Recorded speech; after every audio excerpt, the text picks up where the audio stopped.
Hi friends, welcome to ತನು ಸ್ವಯಂ ಅಡುಗೆ. ಬಿಸಿ ಬಿಸಿಯಾಗಿರುವಂಥ ಅನ್ನಕ್ಕೆ ಸ್ವಲ್ಪ ತುಪ್ಪ ಹಾಕ್ಕೊಂಡು ಮೇಲ್ಗಡೆ ಈ ಥರ ರುಚಿ ರುಚಿಯಾಗಿರುವಂಥ ಟೇಸ್ಟಿಯಾಗಿರುವಂಥ ನುಗ್ಗೆಕಾಯಿ ಸಾರನ್ನು ಹಾಕ್ಕೊಂಡು ಅಲ್ಲ ಸುರ್ಕೊಂಡು ತಿಂತಾಯಿದ್ರೆ ಅದರ ರುಚಿನೇ ಬೇರೆ. ಬನ್ನಿ ಹಾಕಿದ್ರೆ ಈ ಥರ ನುಗ್ಗೆಕಾಯಿ ಸಾರನ್ನು ಹೇಗೆ ಮಾಡೋದು ಅಂತ ತೋರಿಸ್ತಾ ಇದ್ದೀನಿ. ಒಂದು ಕುಕ್ಕರನ್ನು ತೊಗೊಂಡಿದ್ದೀನಿ. ಕುಕ್ಕರ್ಗೆ ನೋಡಿ ಮಸೂರ್ ದಾಲ್ ಅಂತ ಕರೀತಾರೆ ಅಥವಾ ಚನ್ನಂಗಿ ದಾಲ್ ಅಂತ ಕರೀತಾರೆ ಕನ್ನಡದಲ್ಲಿ. ಇದನ್ನು ಒಂದು ಅರ್ಧ ಕಪ್ ಆಗೋಷ್ಟು ತೊಗೊಂಡಿದ್ದೀನಿ. ಕ್ಲೀನಾಗಿ ವಾಶ್ ಮಾಡಿಕೊಂಡು ಇದನ್ನು ಕುಕ್ಕರ್ಗೆ ಹಾಕ್ಕೊಳ್ತಾ ಇದ್ದೀನಿ. ಇದಕ್ಕೆ ನೋಡಿ ನಾನಿಲ್ಲಿ ಒಂದು 2 ಹುಳಿ ಟೊಮೆಟೊನ ಕಟ್ ಮಾಡ್ಕೊಂಡು ಹಾಕ್ಕೊಳ್ತಾ ಇದ್ದೀನಿ. ಒಂದು 4 ಭಾಗವಾಗಿ ಕಟ್ ಮಾಡ್ಕೊಂಡು ಹಾಕ್ಕೊಳ್ತಾ ಇದ್ದೀನಿ. ನೀವು ಹುಳಿ ಟೊಮೆಟೊ ಇಲ್ಲ ಅಂದರೆ ನೀವು ನಾರ್ಮಲ್ ಟೊಮೆಟೊನ ಹಾಕ್ಕೊಂಡು ಹುಣಸೆ ರಸನೂ ಕೂಡ ಹಾಕ್ಕೊಳ್ಬೇಕಾಗತ್ತೆ. ಈ ಹುಳಿ ಟೊಮೆಟೊ ಕೂಡ ಇಲ್ಲಿ ಸ್ವಲ್ಪ ಹುಳಿ ಇಲ್ಲ, ಹಾಗಾಗಿ ನಾನಿಲ್ಲಿ ಒಂದು 2 ಹಾಕ್ಕೊಳ್ತಾ ಇದ್ದೀನಿ. ಜೊತೆಗೆ ಇದ್ರ ಜೊತೆಗೆ ಹುಣಸೆ ಹಣ್ಣನ್ನು ಕೂಡ ನಾನಿಲ್ಲಿ ಬಳಸ್ತೀನಿ. ಒಂದು 2 ಮಾತ್ರ ನಾನಿಲ್ಲಿ ಈ ಥರ ಕಟ್ ಮಾಡಿಕೊಂಡು ಹಾಕ್ಕೊಳ್ತಾ ಇದ್ದೀನಿ. ತುಂಬ ಚೆನ್ನಾಗಾಗುತ್ತೆ ಟೇಸ್ಟು. ಈ ಥರ ಚನ್ನಂಗಿ ಬೇಳೆ ಅಥವಾ ಚನ್ನಂಗಿ ದಾಲ್ ಅಂತ ಕರೀತಾರೆ ಅಥವಾ ಮಸೂರ್ ದಾಲ್ ಅಂತ ಕರೀತಾರೆ. ನೀವು ನಾರ್ಮಲ್ಲು ತೊಗರಿ ಬೇಳೆಯಲ್ಲಿ ಕೂಡ ಮಾಡ್ಕೋಬೋದು, ಅದು ಕೂಡ ಟೇಸ್ಟ್ ಚೆನ್ನಾಗಿ ಬರುತ್ತೆ. ಅಥವಾ 2 ಮಿಕ್ಸ್ ಮಾಡಿ ಕೂಡ ನೀವು ಮಾಡ್ಕೋಬೋದು. ಒಂದು 3 ಟೊಮೆಟೊ ಹಾಕ್ಕೊಂಡು ಮುಳುಗುವಷ್ಟು ನೀರು ಹಾಕ್ಕೊಂಡು ನೋಡಿ ಒಂದು 2 ಹಸಿಮೆಣಸಿನ್ಕಾಯಿ ಕೂಡ ನನಗೆ ಇದಕ್ಕೇ ಕಟ್ ಮಾಡಿಕೊಂಡು ಹಾಕ್ಕೊಳ್ತಾ ಇದ್ದೀನಿ. ಒಂದೇ 1 ಟೀ ಸ್ಪೂನಷ್ಟು ಎಣ್ಣೆ ಹಾಕ್ಕೊಂಡು ಕುಕ್ಕರ್ ಲಿಡ್ಡನ್ನು ಕ್ಲೋಸ್ ಮಾಡಿ ನಾನಿಲ್ಲಿ ಇದನ್ನು 3 ವಿಜಿಲ್ ಕೂಗಿಸ್ಕೊಳ್ತೀನಿ. ಹೈ ಫ್ಲೇಮ್ ಇಟ್ಕೊಂಡು 3 ವಿಜಿಲ್ ಕೂಗಿಸ್ಕೊಂಡ್ರೆ ಸಾಕು. ನಮ್ಗೆ ಯಾವ ಹದಕ್ಕೆ ಬೇಕೋ ಆ ಹದಕ್ಕೆ ಬೇಳೆ ಬೆಂದಿರುತ್ತೆ. ಇವಾಗ ನೋಡ್ತಿರ್ಬೋದು ಕುಕ್ಕರ್ ಲಿಡ್ಡನ್ನ ತೆಗೆದು ತೋರಿಸ್ತಾ ಇದ್ದೀನಿ ನಿಮಗೆ. ಕರೆಕ್ಟಾಗಿ ಬೇಳೆ ಬೆಂದಿದೆ. ಇದನ್ನು ಒಂದು ಮ್ಯಾಶರಿಂದ ಚೆನ್ನಾಗಿ ಮ್ಯಾಶ್ ಮಾಡ್ಕೊಳ್ತೀನಿ. ಹಸಿಮೆಣಸಿನ್ಕಾಯಿ ಎಲ್ಲ ಸಾಫ್ಟಾಗಿ ಮ್ಯಾಶ್ ಆಗಬೇಕು. ಟೊಮೆಟೊ ಏನಿದೆ ನೋಡಿ ಎಲ್ಲವೂ ಸಾಫ್ಟಾಗಿ ಮ್ಯಾಶ್ ಆಗಬೇಕು. ಬೇಳೆ ಕೂಡ ಚೆನ್ನಾಗಿ ಮ್ಯಾಶ್ ಆಗಬೇಕು.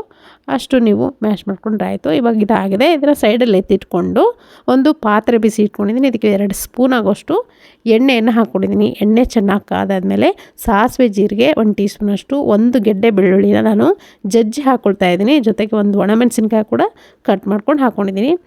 ಖಾರಕ್ಕೆ ನೋಡಿ ಒಂದು 5ರಿಂದ 6 ಹಸಿಮೆಣಸಿನ್ಕಾಯಿ ಹಾಕ್ಕೊಂಡಿದ್ದೀನಿ. ಜೊತೆಗೆ ಒಂದು 3 ಕಡ್ಡಿ ಆಗೋಷ್ಟು ಕರಿಬೇವು ಸೊಪ್ಪನ್ನು ಕೂಡ ಎಣ್ಣೆನಲ್ಲೇ ಹಾಕ್ಕೊಂಡಿದ್ದೀನಿ. ಇದಕ್ಕೆ ನೋಡಿ ಒಂದು ಅರ್ಧ ಟೀ ಸ್ಪೂನಷ್ಟು ಅರಿಶಿನ ಪುಡಿ, ಹಾಗೆ ಒಂದು 2 ಚಿಟಿಕೆಯಷ್ಟು ಹಿಂಗನ್ನು ಕೂಡ ಬಳಸಿ ಚೆನ್ನಾಗಿ ಫ್ರೈ ಮಾಡ್ಕೋಬೇಕು ಎಣ್ಣೆಯಲ್ಲಿ. ಬೆಳ್ಳುಳ್ಳಿ ನೋಡಿ ಪೂರ್ತಿಯಾಗಿ ಫ್ರೈ ಆಗಬಾರ್ದು, ಅಂದರೆ ಪೂರ್ತಿ ಕೆಂಪಗಾಗಬಾರ್ದು. ಜಸ್ಟ್ ಅದ್ರ ಫ್ಲೇವರ್ ಬಿಟ್ಕೊಳ್ಳೋವರೆಗೂ ನೀವು ಫ್ರೈ ಮಾಡಿದ್ರೆ ಸಾಕು. ಇವಾಗ ನೋಡಿ ಕ್ಲೀನಾಗಿ ವಾಶ್ ಮಾಡಿಕೊಂಡು ಕಟ್ ಮಾಡಿಕೊಂಡು ಇಟ್ಕೊಂಡಂಥ ಒಂದು 3 ನುಗ್ಗೆಕಾಯನ್ನು ಹಾಕ್ಕೊಂಡಿದ್ದೀನಿ. ನುಗ್ಗೆಕಾಯಿನ ಸ್ವಲ್ಪ ಹೊತ್ತು ಈ ಥರ ಎಣ್ಣೆಯಲ್ಲಿ ಬಾಡಿಸ್ಕೋಬೇಕು. ಆವಾಗ ಸಾಫ್ಟಾಗಿ ಮೇಲ್ಗಡೆ ಒಂದು ಕೋಟಿಂಗ್ ಬೆಂದರೆ ಸಾಫ್ಟಾಗಿ ಬೇಯುತ್ತೆ ನೀರು ಹಾಕಿದ್ಮೇಲೆ. ಇವಾಗ ನೋಡಿ ಆವಾಗಲೇ ಬೇಯಿಸಿಟ್ಕೊಂಡಂಥ ಮ್ಯಾಶ್ ಮಾಡಿಟ್ಕೊಂಡಂಥ ಬೇಳೆ ಏನಿದೆ ಟೊಮೆಟೊ ಬೇಳೆ ಅದನ್ನು ಕೂಡ ಹಾಕ್ಕೊಂಡು ನಿಮ್ಗೆ ಎಷ್ಟು ತೆಳುವಾಗ ಬೇಕು ನೋಡಿ ಸಾಂಬಾರು ಆ ಥರ ನೀರನ್ನು ನೀವು ಸೇರಿಸ್ಕೋಬೇಕು. ಗಟ್ಟಿ ಬೇಕಂದರೆ ಗಟ್ಟಿನೇ ಮಾಡ್ಕೊಳ್ಳಿ, ನೀರನ್ನು ಸೇರಿಸ್ಬೇಡಿ.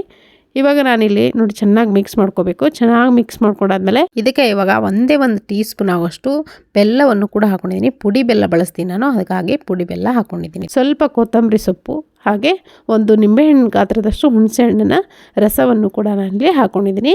ಹುಳಿಯಾಗಿ ಖಾರವಾಗಿ ತುಂಬ ಚೆನ್ನಾಗಿ ನುಗ್ಗೆಕಾಯಿ ಫ್ಲೇವರ್ ಇರುವಂಥ ರುಚಿ ಆದಂಥ ಸಾಂಬಾರು ನೋಡಿ. ಒಂದು 2ರಿಂದ 3 ನಿಮಿಷ ಕಡಿಮೆ ಊರಿನಲ್ಲಿ ಚೆನ್ನಾಗಿ ಬೇಯಿಸ್ಬಿಟ್ರೆ ನುಗ್ಗೆಕಾಯಿ ಕೂಡ ಚೆನ್ನಾಗಿ ಬೆಂದಿರುತ್ತೆ. ಸ್ವಲ್ಪ ನುಗ್ಗೆಕಾಯಿ ಬೇಗ ಟೈಮ್ ತೊಗೊಳುತ್ತೆ. ನುಗ್ಗೆಕಾಯಿ ಎಲ್ಲಿವರೆಗೂ ಬೇಯಲು ಅಲ್ಲಿವರೆಗೂ ನೀವು ಕುದಿಸ್ಕೋಬೇಕು ಸಾರನ್ನು. ಆವಾಗ ಟೇಸ್ಟು ತುಂಬ ಚೆನ್ನಾಗಿ ಬರುತ್ತೆ. ಆ ನುಗ್ಗೆಕಾಯಿ ಫ್ಲೇವರ್ ಎಲ್ಲ ಸಾಂಬಾರಲ್ಲಿ ಬಿಟ್ಕೊಳ್ಳುತ್ತೆ. ಇದನ್ನು ನಾನಿವಾಗ ಒಂದು 2ರಿಂದ 3 ಕುದಿಸ್ಕೊಳ್ತೀನಿ, ಅಥವಾ 2 ನಿಮಿಷ ಇದನ್ನು ಮೀಡಿಯಮ್ ಊರಿನಲ್ಲಿ ಇಟ್ಕೊಂಡು ಕುದಿಸ್ಕೊಳ್ತೀನಿ. ಆವಾಗ ತುಂಬ ಚೆನ್ನಾಗಿ ಕಲರ್ಫುಲ್ಲಾಗಿರುವಂಥ ನುಗ್ಗೆಕಾಯಿ ಸಾರು ರೆಡಿ ಆಗುತ್ತೆ. ಇದಕ್ಕೆ ಬೇರೆ ಯಾವುದೇ ಇಂಗ್ರೀಡಿಯೆಂಟ್ಸ್ ಬೇಕಾಗಿಲ್ಲ, ಇಷ್ಟೇ ಸಾಕು. ಖಂಡಿತವಾಗ್ಲೂ ಈ ಸಿಂಪಲ್ ರೆಸಿಪಿನ ನೀವು ಕೂಡ ನಿಮ್ಮ ಮನೆಯಲ್ಲಿ ಮಾಡ್ಕೊಂಡು ಖಂಡಿತ ಈ ರೆಸಿಪಿ ಇಷ್ಟ ಆಗಿದೆ ಅಂದ್ಕೊಳ್ತೀನಿ. ಇಷ್ಟ ಆದರೆ ಒಂದು ಲೈಕ್ ಮಾಡೋದನ್ನು ಮರಿಬೇಡಿ. Thank you.